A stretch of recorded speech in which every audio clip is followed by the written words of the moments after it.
Em nome do Pai, do Filho e do Espírito Santo. Amém. O Evangelho de hoje é um Evangelho um pouco duro de se escutar.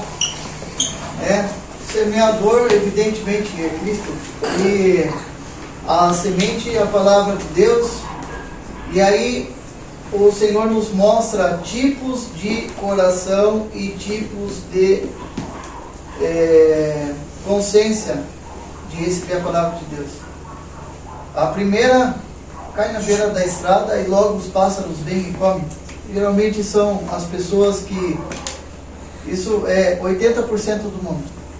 Elas escutam a palavra, mas logo as preocupações do mundo vêm e tira a palavra de Deus dela, e ela segue o caminho mundano dela, não se preocupa com a salvação da sua alma. Aí uma outra parte é o coração duro do homem, cai no meio das pedras. A semente até consegue penetrar, mas o coração duro, daquele que não consegue se converter de coração de fato a Deus, a semente não consegue germinar e ela acaba morrendo. E aí nós temos exemplo, entre os cristãos, que a pessoa às vezes é até batizada, mas a água do batismo não conseguiu penetrar naquele coração ali.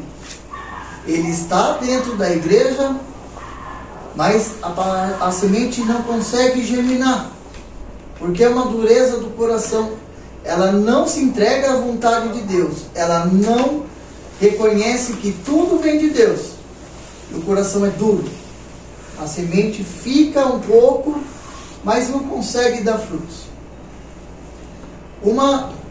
Outro exemplo é a semente que cai ao meio dos espinhos.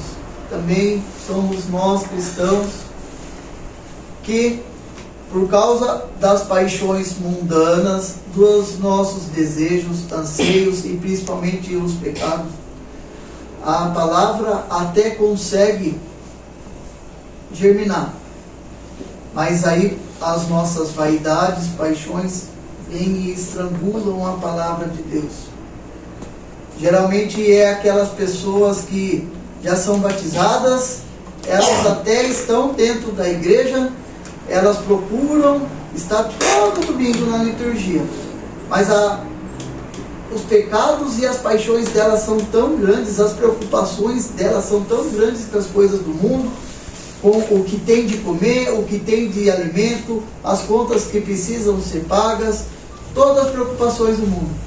E aquilo sufoca o amor de Deus, a semente do Espírito Santo na nossa vida, a palavra de Deus. É aquela pessoa que não vive a palavra de Deus. Ela até tem o conhecimento um pouco do que é a palavra de Deus, mas não consegue pôr em prática. Ela vai ficar estagnada.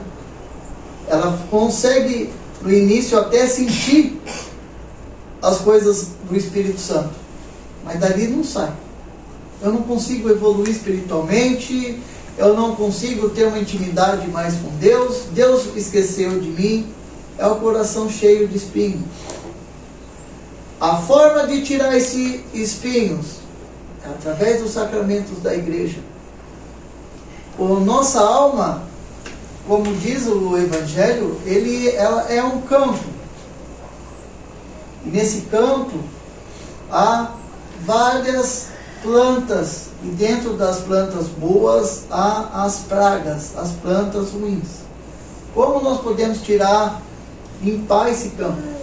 Através da confissão, através da sinceridade. O Cristo, através do sacerdócio, através da Sagrada Confissão, ele vem e separa o que é bom. Nem tudo precisa ser tirado do campo, mas sim as coisas ruins. E o que é bom, Cristo aduba. Cristo não vem para tirar personalidade. Cristo não vem para tirar sentimentos que são bons para o reino de Deus. Ele potencializa essas coisas. E então, se nós formos sinceros do coração, Cristo vai limpar e vai arrancar pérola, que é Ele. Nós vamos encontrar a pérola que está escondida em nosso coração, que é o reino de Deus. Se nós se abrirmos a Deus e deixar Ele operar. E aí vem o último exemplo, que é a terra boa, que é essa terra que o Padre está falando. Aquele que se entrega à vontade de Deus, que aceita as correções de Deus, que entende que o coração dele tem que estar no reino de Deus. Eu acho que, bem dizer, todo mundo aqui hoje na confissão escutou do Padre falando: aonde está seu coração? Está no reino dos céus ou está nas preocupações mundanas? Se ninguém consegue evoluir na espiritualidade, não é levitar. A espiritualidade é a intimidade com Deus. É reconhecer que nós somos pecadores. O Espírito Santo mostra na nossa cara como nós somos tão vermes diante de Deus.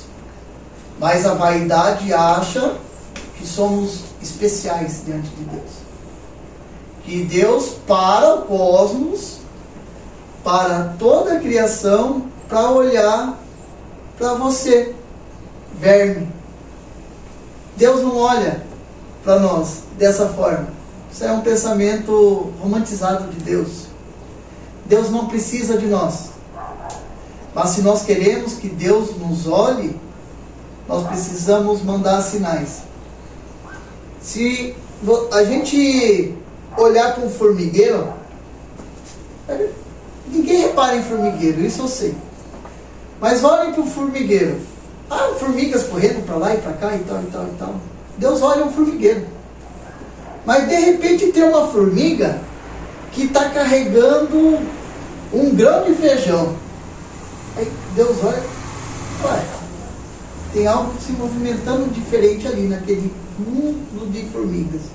Deixa eu observar melhor. Aí Deus se entende. Esses são os santos de Deus, que lutam carregando o peso do mundo ao benefício de todos. Um santo de Deus, ele não olha para si próprio. Ele sabe que ele é verme. Ele sabe que ele é formiga. Mas ele precisa dar um jeito de chamar a atenção de Deus. Então ele carrega os seus pecados, mas ele carrega para a salvação das almas. Ele se coloca à disposição das almas. Ele se humilha diante de Deus para a salvação das almas. Se nós queremos que Deus observe, nós temos que sair dessa multidão. E na festa de hoje, do 7º Concílio Ecumênico, nós vemos a dureza do coração do homem. Lá no 7º século, a preocupação do mundo em agradar a todos levou que a igreja retirasse os santos ícones dos templos, deixasse as relíquias de lado para atender o que ainda acontece hoje.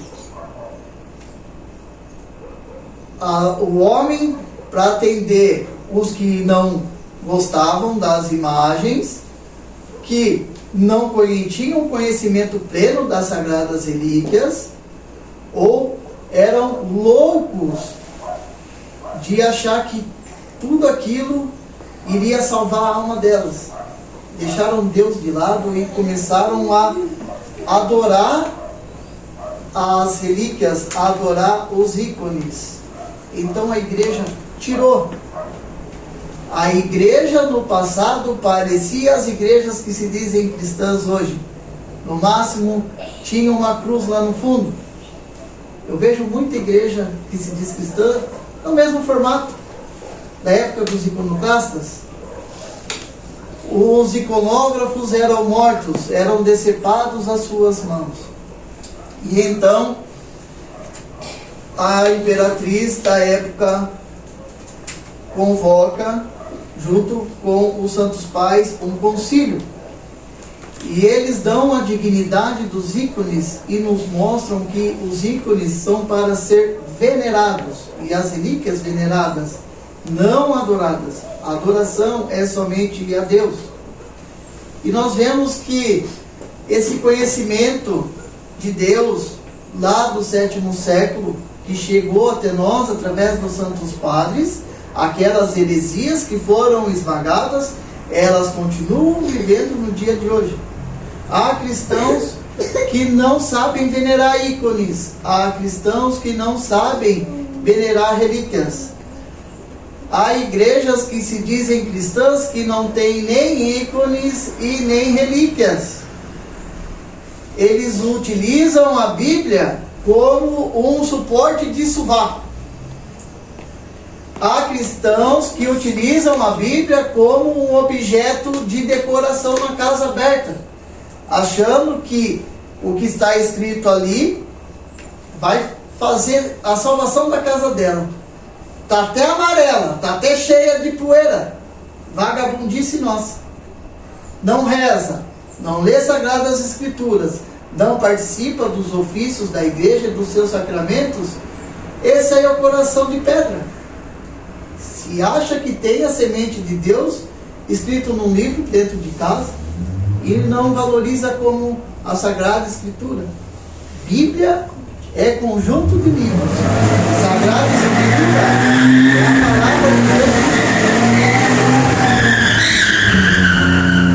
Se nós temos a Sagrada Escritura em casa, é Deus vivo. Se nós temos uma Bíblia, é um livro.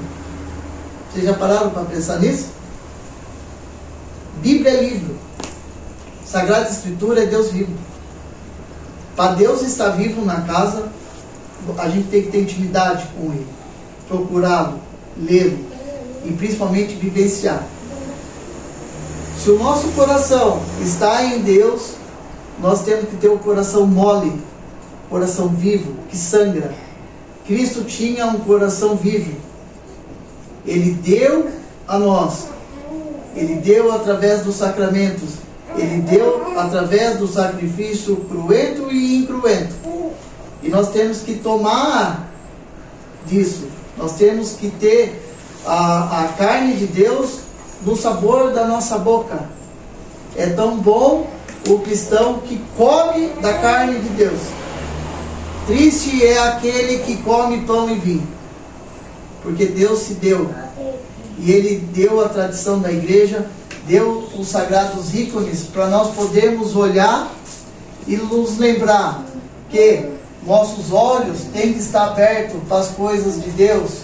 Nossa boca tem que estar em silêncio, em oração.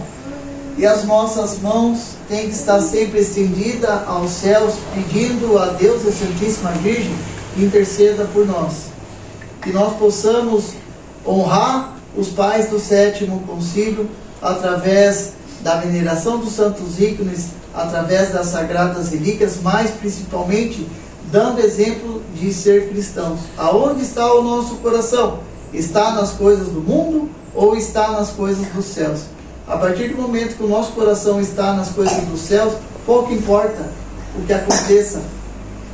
Pouco importa se falta comida, se falta dinheiro, pouco importa. Isso é momentâneo, é coisa do homem da terra. Só que quando nós temos as coisas no coração de Deus, nas coisas dos céus, tudo é bom. Tudo é bom. Há a história de um santo que estava preso e ele rezava: doce Jesus, tudo é bom perto de ti. Não tinha mais nada. Na ausência de tudo, ele tinha Deus com ele. Que nós possamos também dizer: Jesus, tudo é bom perto de ti. Então, as nossas lágrimas de tristeza, de angústia, vão se tornar miram diante de Deus, vão se tornar lágrimas, perfumes para lavar o pé de nosso Senhor Jesus Cristo. Louvado seja nosso Senhor Jesus Cristo. Para sempre seja louvado.